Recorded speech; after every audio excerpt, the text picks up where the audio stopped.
শেষ পর্যন্ত বিশ্লেষকদের ধারণাই সত্যি হলো। সাম্প্রতিক সময়ের সবচেয়ে গুরুত্বপূর্ণ প্রেসিডেন্ট নির্বাচনে হাড্ডাহাড্ডি লড়াই দেখল তুরস্কবাসী, আর এতে এগিয়ে বর্তমান প্রেসিডেন্ট রিসেপ তাইপ এরদোয়ান।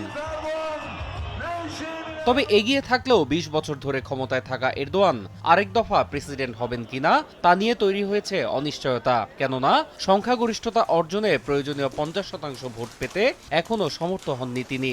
গণনার এক পর্যায়ে তার ভোট ৫০% ছাড়িয়ে গেলেও পরে আবারও পিছিয়ে পড়েন তিনি। তার ভোট নেমে যায় ৫০%-এর নিচে।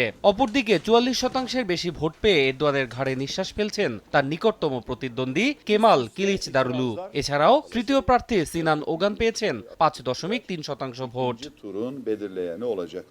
ভোট গণনা শেষ না হলেও শীর্ষ দুই প্রার্থী নির্বাচনে এগিয়ে থাকার দাবি করেছেন।